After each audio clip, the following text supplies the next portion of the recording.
Ini kisah para pejabat yang merendahkan dirinya, yang menghamba harta benda dan menjadikan negara dan rakyat sebagai sapi perah belaka.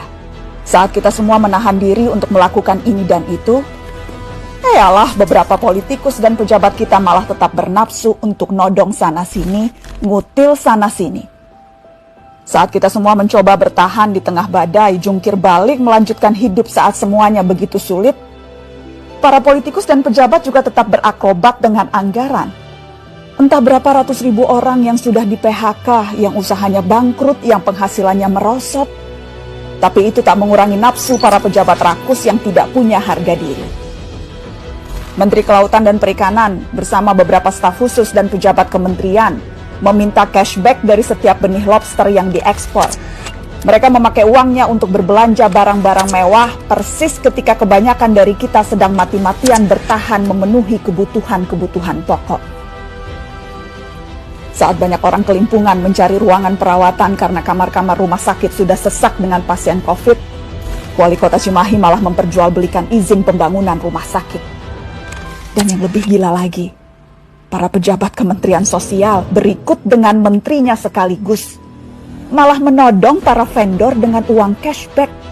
Mereka meminta Rp10.000 dari setiap paket bantuan sosial. Paket senilai Rp300.000 untuk meringankan beban hidup rakyat. Tega-teganya dipotong untuk dinikmati sendiri. Dan itu dilakukan oleh mereka yang disumpah untuk membantu rakyat bisa bernapas lebih mudah di tengah himpitan hidup. Inilah arti kebejatan yang sesungguhnya. Ampun ya Allah. Sejak awal, dana triliunan rupiah yang digelontorkan dalam bentuk bantuan sosial memang rentan diselewengkan. Sudah banyak yang memprediksi potensi ini. Mungkin memang kita tidak kaget, tapi bukan berarti kita harus maklum, bukan berarti kita tidak boleh marah. Kasus-kasus korupsi di tengah pandemi membuktikan kompas moral para politikus dan pejabat kita memang sedang berada di titik terendah.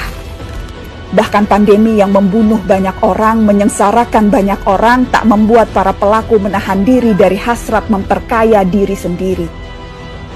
Pandemi justru menjadi peluang untuk menggarong lebih banyak. Kegentingan dan kedaruratan justru jadi ruang baru untuk bertindak lebih brutal, lebih banal, lebih ugal-ugalan, dan lebih tidak tahu malu. Publik, kita semua justru dibebani pekerjaan tambahan. Selain harus bertahan hidup, kita justru harus lebih teliti mengawasi kebijakan dan penggunaan anggaran. Tambah capek, tambah pegel, tambah frustasi.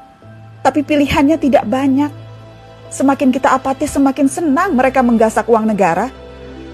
Pandemi terbukti melahirkan kebiasaan-kebiasaan baru. Kecuali perilaku para politikus dan pejabat kita. Inilah kenyataannya, sudah sebegitu bangkrutnya moral mereka.